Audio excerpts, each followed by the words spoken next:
Students, तो बेटा मैं आज आपको ये वाला पेपर कोड वापस सॉल्व करा रहा हूँ। ये कौन सा पेपर कोड है जो हमने अभी टेस्ट में अपेयर किया, राइट। ये आपका है 970631 अक्टूबर नवंबर 2021, करेक्ट है सर। चलिए ये एक बार क्वेश्चन आप लोग पढ़िए, राइट। ये क्वेश्चन आप एक बार पढ़िए सब जने। हमारा ये जो पेपर कोड है दैट इज़ 970631 अक्टूबर नवंबर 2021। चलिए मैं आपके साथ ये क्वेश्चन पढ़ता हूँ, ठीक है। क्वेश्चन नंबर 1 क्या बोल रहा है बेटा, ENPLC is a manufacturing company. Its statement of change in equity for the year ended 31 December 2020 was as follows. ठीक है सर, आपको क्या क्या दे रखा है मेरा बच्चा? Ordinary share capital, share premium, general reserve, revaluation reserve, retain earning और टोटल यानी टोटल इक्विटी। ओके, क्या आपको ओपनिंग बैलेंस दे रखा है शेयर कैपिटल का? This is my opening balances. शेयर कैपिटल हमारा 200,000 था, शेयर प्रीमियम हमारा 50 था, रिटेन अर्निंग हमारा ओपनिंग में 190 था और टोटल हमारा इक्विटी 4,40,000 दैट इज़ $440,000 था।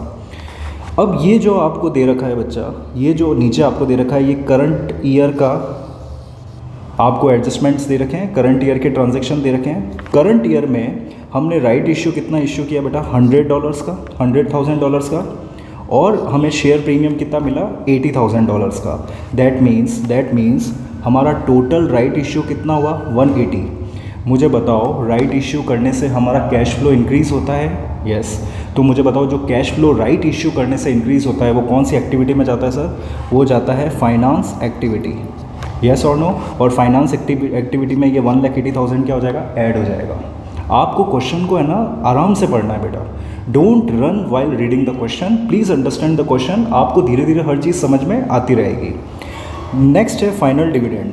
मुझे बताओ फाइनल डिविडेंड जब हम पे करते हैं तो वो लास्ट ईयर का पे करते हैं 2019 का, और वो किस में से लेस होता है? Retain earning. मुझे बताओ जब फाइनल डिविडेंड आपने पे किया तब जब आपने फाइनल डिविडेंड पे किया तब आपका कैश आउटफ्लो हुआ? यस और नो? हाँ सर, कैश आउटफ्लो तो हुआ। मुझे बताओ ये कैश आउटफ्लो कौन सी एक्टिविटी में से हुआ? ये माइनस तो हुआ, लेकिन कौन सी एक्टिविटी में से हुआ? Final dividend. सर ये हुआ फाइनेंस एक्टिविटी में से। क्यों? क्योंकि डिविडेंड हम किस पे करते हैं बेटा? शेयर इश्यू पे। तो शेयर इश्यू करने से हमें कैश फ्लो इंक्रीज़ होता है, तो उसी पे फाइनल डिविडेंड पे करने से हमारा कैश फ्लो क्या हो जाएगा? रिड्यूस हो जाएगा। समझ में आया क्या बेटा? Okay, this is most important thing, bonus issue. अब मुझे आप बताओ बोनस इश्यू का कॉन्सेप्ट क्या होता है?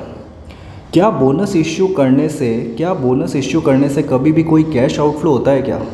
नहीं सर, कैश आउटफ्लो नहीं होता है, क्योंकि बोनस का मतलब ही क्या है? A share issued by capitalising the reserve. हमने अपने ही रिजर्व को कैपिटलाइज करके उनको क्या दे दिया? शेयर इश्यू कर दिया। मतलब आप ये समझ सकते हैं क्या? Bonus issue is nothing but an alternative approach for not paying the dividend. मतलब शेयर होल्डर को हमने क्या कहा बच्चा कि देखो हम आपको डिविडेंड पे नहीं कर रहे हैं, इसके बदले हम आपको क्या देते थे? Bonus issue. नाम से ही पता चल रहा है ना सर, बोनस से कभी भी कैश आउटफ्लो नहीं होता, क्योंकि ये क्या है मेरा बच्चा? This is a capitalization of reserve.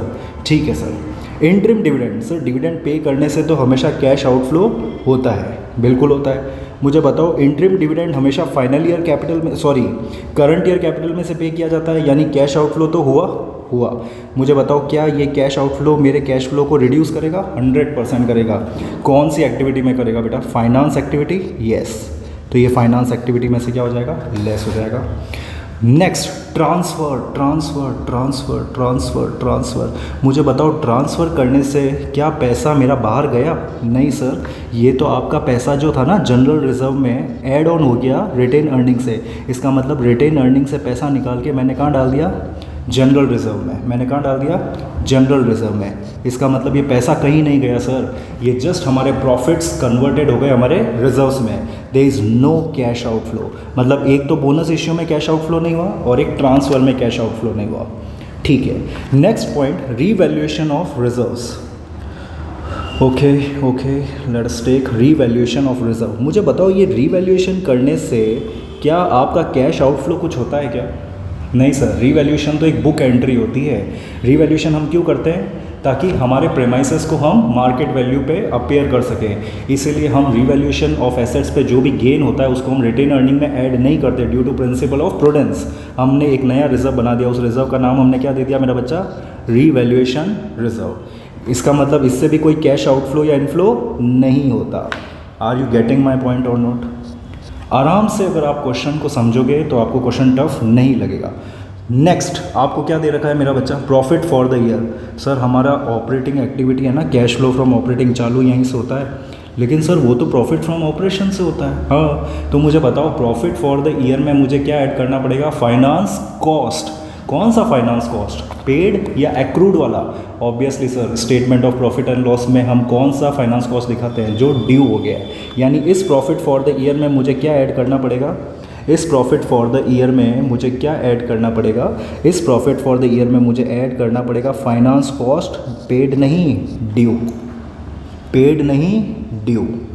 थोड़ा सा सर डार्क लिखो, ठीक है बच्चा, थोड़ा सा डार्क लिखते हैं। कौन सा यूज़ होगा? फाइनेंस कॉस्ट, पेड नहीं due. Are you getting my point? चलिए पॉइंट नंबर ए पढ़ो बेटा। State which book keeping entry reduces the ability of the company to pay dividend legally in the future। मुझे बताओ future में मुझे dividend pay करने की ज़रूरत नहीं पड़ेगी। ऐसी कौन सी बुक एंट्री करूं कि मुझे लीगली वो लाइबिलिटी रिड्यूस हो जाएगी? मुझे बताओ क्या ये बुक एंट्री यही है क्या? कौन सी सर? कौन सी सर? अरे बेटा ये रहा ना, बोनस। ओ 1 मिनट, ये कौन सी है? Bonus issue. क्या ये बोनस इश्यू मैंने रिजर्व से निकाल के कैपिटल में कन्वर्ट कर दिया? अगर ये रिजर्व्स को मैं कैपिटल में कन्वर्ट नहीं करता तो इसके बदले मुझे क्या देना पड़ता? डिविडेंड पे करना पड़ता। तो सर कौन सी बुक एंट्री है? The book entry of bonus issue of shares. मुझे बताओ ये एंट्री क्या होती है? ये एंट्री होती है retain earnings account debit, share capital account credit. मुझे बताओ ये समझ में आया क्या पॉइंट नंबर 1? और इसका आपको सिंपल सा कॉन्सेप्ट का कितना नंबर मिला? इस सिंपल से कॉन्सेप्ट का आपको कितना नंबर मिला?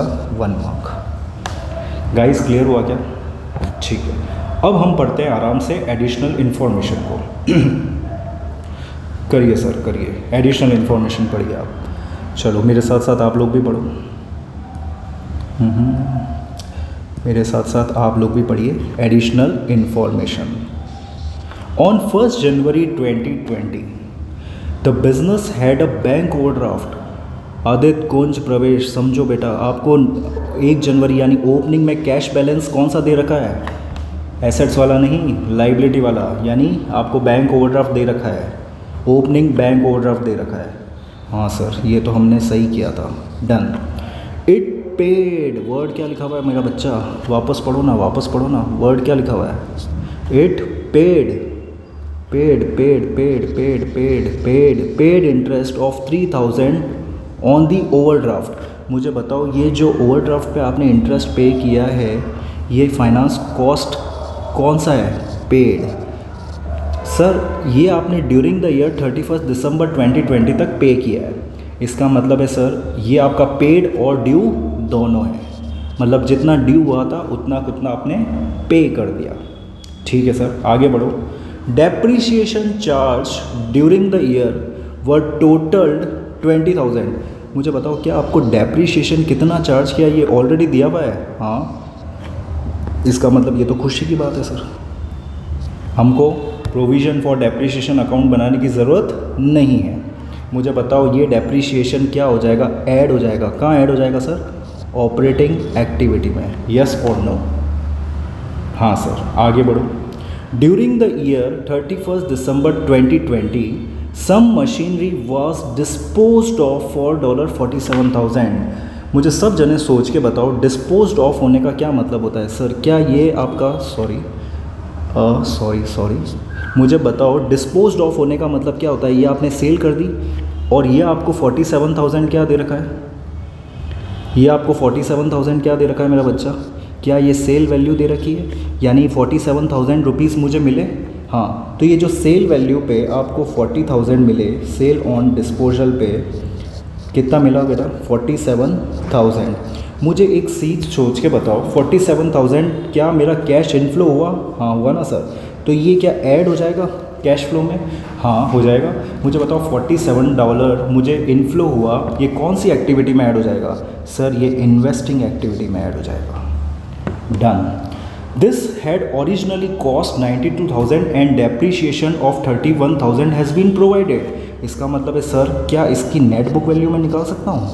हाँ बिल्कुल निकाल सकते हो। कैसे निकालेंगे सर? Cost minus depreciation. मुझे बताओ कॉस्ट माइनस डेप्रीसिएशन मैं कैसे करूँगा? सर 92,000 माइनस डेप्रीसिएशन आपका कितना हो गया मेरा बच्चा? डेप्रीसिएशन हो गया सर 31,000। यही लिखा हुआ है ना, ये देखो ना, ये देखो ना, ये लिखा हुआ कॉस्ट हमारा 92,000 है और डेप्रीशिएशन हमारा 31,000 है। तो मुझे बताओ ना नेट बुक वैल्यू कितना आ गया? मैं भी आपके साथ कैलकुलेट कर लेता हूँ। ये मैंने खोला कैलकुलेटर। ओके 92,000 माइनस 31,000 सर ये आपके आया 60 कितना आया कॉस्ट? तो गाइज़ ये कितना हुआ बेटा मुझे बताओगे क्या आप? 92,000 माइनस 31,000। मुझे बताओ मुझे नेट बुक वैल्यू कितनी मिली? मुझे नेट बुक वैल्यू मिली सर, नेट बुक वैल्यू मुझे मिली 61,000। सर ये क्या हुआ? हमने एसेट्स जो हमारी 61,000 की थी उसको हमने कितने में सेल कर दिया? 47। तो मुझे बताओ क्या ये मेरा लॉस ऑन डिस्पोजल हो गया? हाँ। और ये लॉस ऑन डिस्पोजल कितना हुआ? Let me calculate. 61,000 net book value था और मैंने इसको सेल कर दिया 47,000 में। इसका मतलब मेरा लॉस ऑन डिस्पोजल कितना हो गया राजकुमार? 14,000। आदित्य कुंज समझ में आया क्या बेटा? मुझे बताओ ये लॉस ऑन डिस्पोजल आप क्या कर दोगे? ऐड ऑन कर दोगे कौन सी एक्टिविटी में? ऑपरेटिंग एक्टिविटी में। मुझे बताओ पॉइंट नंबर 3 तक स्टूडेंट समझ में आया? हाँ सर आगे बढ़ो। उसके बाद वो क्या बोलता है? Several new delivery machine, new delivery vehicle were purchase during the year at a cost of 1,85,000। मुझे बताओ क्या हमने नया एक नॉन करंट एसेट्स परचेज़ किया? हाँ। क्या इससे मेरा कैश आउटफ्लो हुआ? हाँ। मुझे बताओ नॉन करंट एसेट्स परचेज़ करने से जो कैश आउटफ्लो होता है वो कौन सी एक्टिविटी में से लेस होता है बेटा? वो कौन सी एक्टिविटी में से लेस होता है? वो कौन सी एक्टिविटी में से लेस होता है? वो कौन सी एक्टिविटी में से? इन्वेस्टिंग एक्टिविटी में से। यस। गलती से भी आपने फाइनेंस सोचा होगा ना बेटा, ये नॉन करंट एसेट्स है। नॉन करंट एसेट्स की परचेज पे जो भी कैश आउटफ्लो होता है वो कौन सी एक्टिविटी में से लेस होता है? इन्वेस्टिंग। उसके बाद कुछ और भी बोल रहा है वो, न्यू मशीनरी यानी एक और non current assets costing $1,06,000 were also purchase. तो सर ये भी क्या मेरा माइनस हो जाएगा? हाँ ये भी माइनस हो जाएगा। कौन सी एक्टिविटी में से? इन्वेस्टिंग। यानी टोटल हमने नॉन करंट एसेट्स कितने का परचेज़ किया सर? टोटल हमने नॉन करंट एसेट्स कितने का परचेज़ किया sir? Total non current assets हमने परचेज़ किया एक तो 1,85,000, एक मिनट हाँ ओके, एक तो हमने कौन सा परचेज़ किया सर? 1,85,000। पेन थोड़ा सा डार्क हो गया, मैं इसको लाइट कर लेता हूँ। डन हाँ। टोटल मैंने कितना परचेज़ किया मेरा बच्चा? एक तो 1,85,000 का और एक मैंने कितना परचेज़ किया? 1,06,000 का। इसका मतलब टोटल 2,91,000 का मैंने क्या किया है मेरा बच्चा? नॉन करंट एसेट्स को परचेज़ किया है। नॉन करंट एसेट्स को मैंने क्या किया है? परचेज़ किया है। ओके ठीक है सर आगे बढ़ते हैं। मुझे बताओ 2,91,000 मेरा टोटल किस में से लेस हो जाएगा? इन्वेस्टिंग एक्टिविटी में से लेस हो जाएगा। अब आया है इस क्वेश्चन की जान, इस क्वेश्चन का सोल। क्या है सर? सोल। देखो on 1 April 2020 the company issued a 10% debenture of 2 lakh. By the year end only 6 month interest has been paid. अब मैं आपको है ना पॉइंट नंबर 1 और पॉइंट नंबर 5 को थोड़ा सा इसका एक वर्किंग नोट बनवाता हूँ। गाइस आप एक बात बताओ, आपका जो फाइनेंशियल ईयर स्टार्ट हो रहा है मुझे बताओ ना कब स्टार्ट हो रहा है?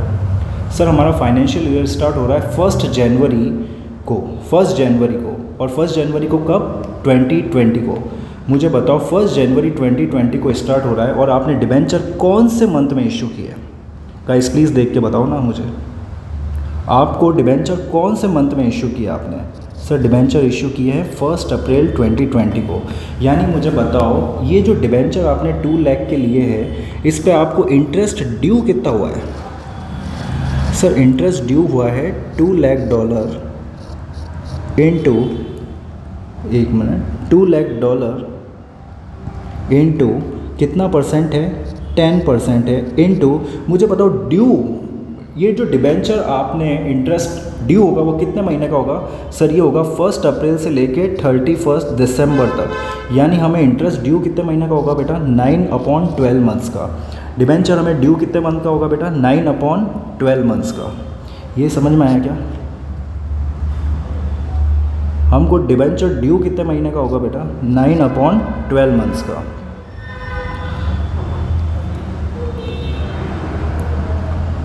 नाइन अपॉन 12 मंथ्स का। तो मुझे बताओ टोटल डिबेंचर मेरा ड्यू कितना हुआ? डिबेंचर 2 लाख का 10%, 2 लाख का 10% that gives me how much? 20,000 और 9/12 यानी 3/4 कितना हो जाएगा? 15,000। ये हुआ है मेरा ड्यू। मुझे बताओ मेरा टोटल इंटरेस्ट ड्यू कितना हुआ? एक तो ये 3,000 और एक ये 15,000। तो अगर मैं इसका वर्किंग नोट बनाऊँ नीचे, वैसे मेरे पास स्पेस शायद नहीं है। गाइस आप एक काम करो, पहले ये वाला नोट कर लो या फिर मैं यहाँ बना देता हूँ। चलो मेरे पास जगह है ना, मेरे पास जगह है।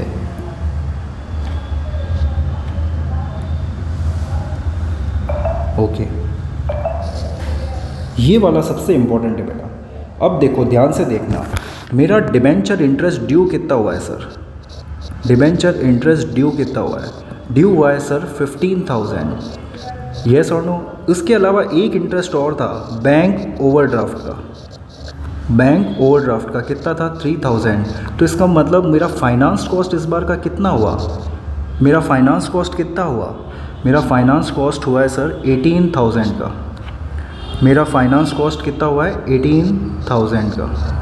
ठीक है सर, एक बात बताओ, प्रॉफिट फ्रॉम ऑपरेशन हम कैसे निकालेंगे? क्या आपको प्रॉफिट फॉर द ईयर दे रखा है? क्या आपको प्रॉफिट फॉर द ईयर दे रखा है? कहाँ दे रखा है sir profit for the year? देखो ना बेटा, ये दे रखा आपको 10,000। तो इसका मतलब है sir profit for the year हमारा कितना हो गया सर? 10,000। ठीक है, मुझे बताओ मैं फाइनेंस कॉस्ट कितना ड्यू हुआ? सर फाइनेंस कॉस्ट ड्यू कितना हुआ है? 15,000 प्लस 3,000, यानी मेरा फाइनेंस कॉस्ट ड्यू कितना हुआ है सर? 18,000। इसका मतलब मेरा प्रॉफिट फ्रॉम ऑपरेशन कितना आ गया? 28,000। This is the concept. Guys समझ में आया क्या आप लोगों को? तो प्रॉफिट फ्रॉम द ऑपरेशन मेरा कितना आया राजा?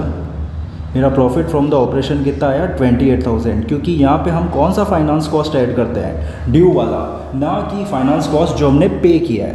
अब मुझे बताओ फाइनेंस कॉस्ट आपने पे कितना किया है? सर पे तो हमने सिर्फ 6 मंथ्स का ही किया है।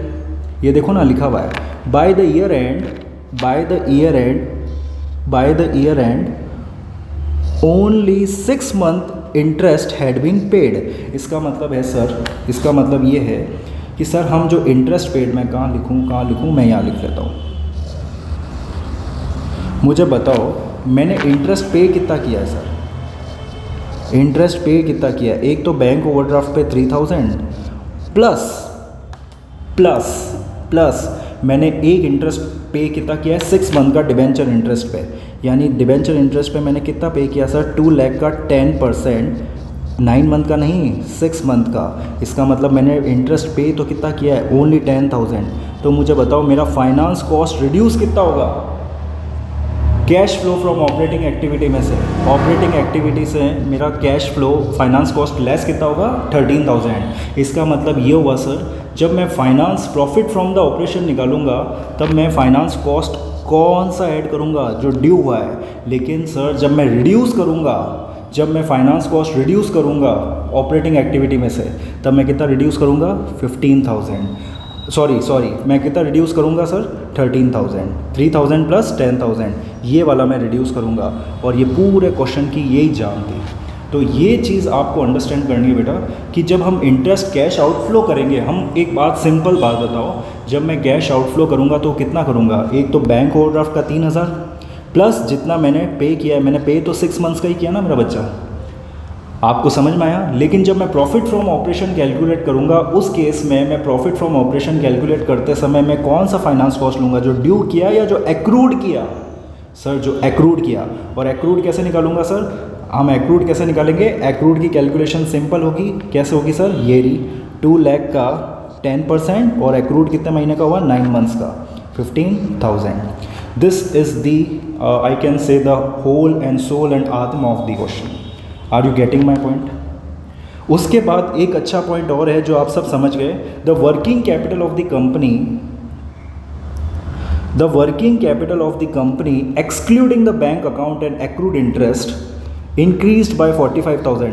अच्छा आपको पता है ना मेरा बच्चा, working capital is nothing but net current assets, और हमने अच्छे से बताया हुआ है जब करंट एसेट्स इंक्रीज होता है तो कैश फ्लो क्या होता है, रिड्यूस होता है। आप सबने परफेक्ट एडजस्टमेंट किया सबने, इसका मतलब है ये पॉइंट तो आप सबको क्लियर है। तो ये मतलब ये क्या हो जाएगा गाइस, माइनस हो जाएगा। कहाँ से माइनस हो जाएगा, कहाँ से माइनस हो जाएगा, ऑपरेटिंग एक्टिविटी में से। गाइस क्लियर हुआ। उसके बाद द डायरेक्टर 7 पॉइंट है, the director plan to expand the factory during 2021 using the funds raised by debenture. ठीक है, ये तो आपको थ्योरी के लिए पूछा है। पॉइंट नंबर बी में वो क्या बोल रहा है, prepare statement of cash flow, statement of cash flow. क्या आप लोग सब मेरे साथ अब स्टेटमेंट ऑफ कैश फ्लो बनाने को तैयार हो, बताओ ना बेटा। सारे एडजस्टमेंट आपको समझ में आया क्या गाइस। इस तरह से फंडामेंटली आप जब सोचोगे ना चीज़ों को तो आपको क्वेश्चन में क्लैरिटी आएगी। Are you getting my point. तो ये चीज़ आपको क्वेश्चन पढ़ते पढ़ते सॉल्व हो जानी चाहिए। अब मैं आपको ले जाता हूँ क्वेश्चन की तरफ। तो सबसे पहले पॉइंट नंबर ए क्या है, पॉइंट नंबर ए हमने सॉल्व कर दिया। बुक कीपिंग एंट्री कौन सी होती है, to reduce the liability dividend legally, liability of dividend legally payable in the future is bonus issue of share. Now second point, prepare the statement of cash flow. तो चलो मैं आपको है ना डिजिटल बोर्ड की तरफ ले चलता हूँ और हम ये पॉइंट नंबर बी आपके साथ सॉल्व करते हैं। चलिए ये रहा मेरा डिजिटल बोर्ड, डन। चलिए तो हम क्या बनाएंगे बेटा, स्टेटमेंट ऑफ कैश फ्लो, या मैं इसको बोल सकता हूँ कैश फ्लो स्टेटमेंट। चलिए जी, कैश फ्लो स्टेटमेंट। सबसे पहले हम एक कॉलम बना लेते हैं।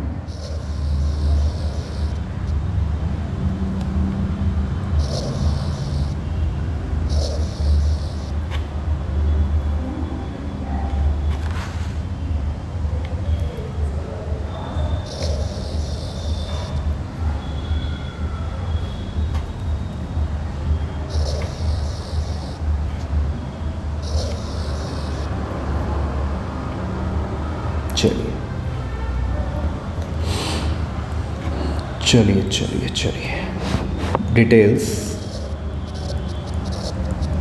Dollar dollar. अच्छा ये कैश फ्लो स्टेटमेंट हम कब बना रहे हैं बेटा, 31 दिसंबर। मैं डेट चेक कर लेता हूँ एक बार। हम कैश फ्लो बना रहे हैं 31 दिसंबर 2020 को। ठीक है सर, 31 दिसंबर 2020 को। ठीक है, मुझे बताओ सबसे पहले हम कौन सी एक्टिविटी लेते हैं, ऑपरेटिंग एक्टिविटी। तो हम क्या लिखेंगे, cash flow from operating activity, cash flow from operating. ये थोड़ा सा आप लोग लिख देना, मैं फटाफट शॉर्ट में लिख रहा हूँ, आपको समझ में आ जाएगा। ये cash flow from operating activity, और ये cash flow from operating activity. Done क्या, हाँ सर। मुझे बताओ इसमें सबसे पहले हम जो चीज़ लेते हैं वो कौन सी होती है, हम सबसे पहले जो चीज़ लेते हैं वो कौन सी होती है। ये रफ क्यों हो रहा है गाइस, सॉरी, चलो कोई बात नहीं, मैं इसको एक बार इस तरह से हटा देता हूँ। चलो मैं डायरेक्टली लिख देता हूँ, operating activity, operating activity, cash flow from operating activity. इसको सर हाईलाइट कर दो, इसको हाईलाइट कर दो, cash flow from operating activity. Guys मुझे सबसे पहले बताओ इसमें सबसे पहले क्या आ जाएगा हमारा, प्रॉफिट फ्रॉम ऑपरेशन जो हमने कैलकुलेट किया है। हाँ सर, प्रॉफिट फ्रॉम ऑपरेशंस। मुझे बताओ हमने कितना कैलकुलेट किया सर प्रॉफिट फ्रॉम ऑपरेशन, ये हमने कैलकुलेट किया था सर, आई थिंक 28,000 बेटा, हाँ 28,000। कहाँ कैलकुलेट किया सर, ये देखो ना, प्रॉफिट फ्रॉम ऑपरेशन ये रहा। कितना कैलकुलेट किया, 28,000, ठीक है सर। तो प्रॉफिट फ्रॉम ऑपरेशन हमारा कितना आ गया मेरा बच्चा, 28,000। मुझे बताओ क्या इसमें मैं अपना डेप्रिसिएशन ऐड बैक कर दूँ? हाँ, अच्छा ये थाउजेंड्स में दे रखा है तो आप ऑब्वियसली 28,11,12 ऐसे लिख सकते हो, मैं डायरेक्ट थाउजेंड्स में लिख रहा हूँ। मुझे बताओ डेप्रिसिएशन तो आपको दे रखा है क्वेश्चन में ही, 1,12,000, यस और नो?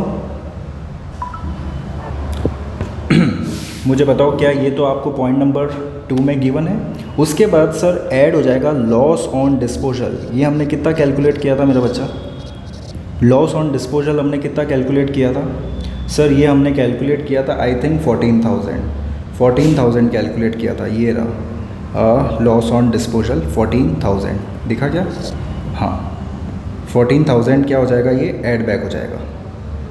तो हम क्या दिखेंगे, 14,000, डन सर। उसके अलावा और क्या आएगा sir, increase in working capital. मुझे बताओ वर्किंग कैपिटल बढ़ने से कैश फ्लो कम होता है या बढ़ता है? सर ऑब्वियसली कम होता है। तो सर ये इंक्रीज़ इन वर्किंग कैपिटल से मेरा कैश फ्लो क्या हो जाएगा मेरा बच्चा, रिड्यूस हो जाएगा। कितना रिड्यूस हो जाएगा, 45,000, डन। उसके बाद हम क्या करेंगे बेटा, उसके बाद सर एक चीज़ और करेंगे, क्या करेंगे, इंटरेस्ट पेड। हाँ याद रखना, यही तो जान है क्वेश्चन की, इंटरेस्ट पेड। मुझे बताओ आपने इंटरेस्ट पेड कितना किया है? सर हमने इंटरेस्ट एक तो 3,000 बैंक ओवरड्राफ्ट का पे किया, हाँ, और कितना इंटरेस्ट पे किया हमने? एक तो बैंक ओवरड्राफ्ट का इंटरेस्ट पे किया 3,000, और सर वो 6 मंथ का इंटरेस्ट और पे किया। 6 मंथ का हमारा जो इंटरेस्ट पेड आ रहा है वो कितना आ रहा है सर? हमने अभी कैलकुलेट किया था 2 लाख का, ये रहा। हमने एक तो बैंक ओवरड्राफ्ट का 3,000 और एक 10,000 डिबेंचर इंटरेस्ट पेड किया था, ड्यू नहीं, पेड। इसका मतलब है सर हमने डिबेंचर इंटरेस्ट पे कितना किया, $13,000। तो सर ये आ जाओ, हमने पे कितना किया है, $13,000। गाइज ये चीज़ समझ में आई क्या आपको? ये चीज़ समझ में आई क्या? हाँ। उसके बाद मुझे बताओ अच्छा ये इंक्रीज़ इन वर्किंग कैपिटल हो गया, डन। हाँ मुझे बताओ इसके अलावा आपने इंटरेस्ट पेड किया, तो मुझे बताओ इसके अलावा आपको और कुछ नहीं दे रखा है? नहीं दे रखा सर। तो मुझे बताओ आपका net cash flow from operating activity कितना आ गया? टैक्स पेड नहीं है ना बच्चा इसमें। Net cash flow from operating activity कितना आ गया सर? 28,000 में 1,12,000 ऐड हो गया, 14,000 ऐड हो गया, 45 लेस हो गया, 13,000 लेस हो गया। तो मुझे कितना मिल गया net cash flow from operating activity? This is 96,000। चलिए जी, मुझे बताओ उसके बाद जो नेक्स्ट एक्टिविटी होती है वो कौन सी होती है?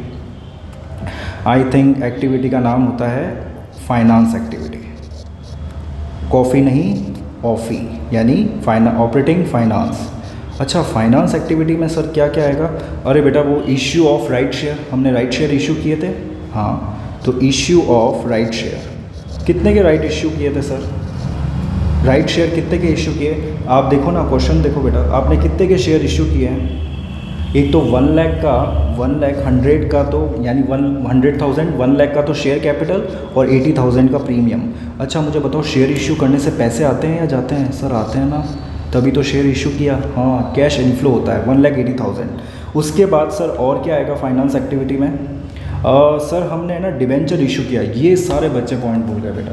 आप एडजस्टमेंट, पूरा एडजस्टमेंट देखो। एक तो डिबेंचर इशू 1 अप्रैल 2020 को जब हमने डिबेंचर इशू किया, तो सर ये भी तो एंट्री आनी चाहिए ना, इशू ऑफ डिबेंचर।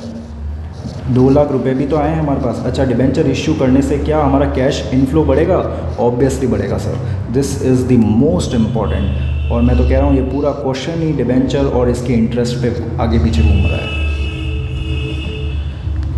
डन। उसके अलावा सर और क्या आएगा फाइनेंस एक्टिविटी में? मुझे बताओ क्या आपने डिविडेंड पे किया? हाँ सर डिविडेंड पे किया ना। कौन कौन से डिविडेंड पे किए? एक तो फाइनल डिविडेंड पे किया और एक इंटरिम डिविडेंड पे किया। सर क्वेश्चन दिखाओ ना एक बार, ये देखो, ये रहा क्वेश्चन। सर ये देखो आपने 2 डिविडेंड पे किए ना, एक तो फाइनल डिविडेंड और एक इंटरिम डिविडेंड, 25,000 और 15,000 का। हाँ सर, इसका मतलब हमने टोटल डिविडेंड कितना पे किया बच्चा? डिविडेंड डिविडेंड पेड हमने टोटल कितना किया, एक तो फाइनल डिविडेंड और एक इंटरिम डिविडेंड। इसका मतलब हमने टोटल डिविडेंड कितना पे किया सर 40,000। ब्रैकेट में क्यों डाल रहे हो सर, क्योंकि डिविडेंड पे करने से कैश आउटफ्लो होता है। Are you getting my point और नॉट? तो मुझे बताओ 1,80,000 प्लस 2,00,000 3,80,000 प्लस माइनस 40,000। मुझे बताओ मेरे पास cash flow from finance activity कितना हो गया 3,40,000। समझ में आया क्या मेरा बच्चा? उसके बाद लास्ट एक्टिविटी मेरे पास कौन सी रहती है बेटा, इन्वेस्टिंग एक्टिविटी। लास्ट एक्टिविटी कौन सी रहती है, इन्वेस्टिंग एक्टिविटी। ठीक है sir, investing activity cash flow from investing activity. 3 activity होती है बेटा, कॉफ़ी नहीं ऑफ़ी, OFI। सर इन्वेस्टिंग एक्टिविटी में क्या क्या आएगा? अरे आपको याद है वो हमने वो न्यू व्हीकल परचेज़ किया था, कहाँ सर कहाँ? अरे बेटा ये देखो, ये रहा, हमने देखो ये रहा ना, ये देखो ये लिखा मैंने, न्यू व्हीकल आपने परचेज़ किया सर। कितना? एक तो न्यू डिलीवरी व्हीकल परचेज़ किया 185 का, और एक न्यू मशीनरी परचेज़ की 1,60,000 की, यानी ये टोटल 2,91,000 आपने न्यू करंट एसेट्स पे किया, sorry new non current assets आपने परचेज़ किया। तो मुझे बताओ नॉन करंट एसेट्स परचेज़ करने से आपका कैश आउटफ्लो गया? हाँ सर। तो मुझे बताओ इसमें क्या लिखूँगा, purchase of non current assets, purchase of non current assets. और कितना नॉन करंट एसेट्स परचेज़ किया सर? 2,91,000। सर एक नॉन करंट एसेट्स आपने डिस्पोज भी तो किया है, कहाँ डिस्पोज किया सर? अरे ये देखो ना, तुमने लॉस ऑन डिस्पोजल भी निकाला था, कहाँ सर? ये रहा 47,000 सेल किया ना सर। तो सेल करने से क्या हुआ, कैश आउट इनफ्लो आया। हाँ मुझे बताओ क्या ये second point disposal of non current assets कितने का, $40,000 40 कितने का था, ओके नो $47,000। तो $47,000 हमारा disposal of non current assets भी तो हुआ है ना सर। हाँ तो मुझे बताओ मेरा इन्वेस्टिंग एक्टिविटी में से 2,91,000 तो कैश आउटफ्लो हुआ और 47,000 कैश इनफ्लो हुआ। तो नेट कैश आउटफ्लो कितना हुआ सर? 2,44,000। ध्यान से देखो गाइस, ये रहा आपका कैश फ्लो स्टेटमेंट पूरा तैयार। मुझे बताओ cash flow from operating activity में प्लस हुआ है, इसका मतलब 96,000 हमने ऑपरेशन से कैश फ्लो जनरेट किया है। लेकिन फाइनेंस एक्टिविटी में से भी सर हमने इस बार पैसा जनरेट किया है। फाइनेंस एक्टिविटी में से इनफ्लो होने का मतलब क्या है सर? हमने शेयर इश्यू किए होंगे, हमने डिबेंचर इश्यू किए होंगे, कुछ डिविडेंड पे किया होगा, तो हमने नेट कैश फ्लो जनरेट किया। लेकिन इन्वेस्टिंग एक्टिविटी में इस बार हमने कैश आउटफ्लो किया है। तो मुझे बताओ नेट कैश फ्लो कितना हो गया आपका? Net cash flow during the period कितना हो गया? मैंने आपको बताया ना, net cash flow is nothing but summation of O plus F plus I।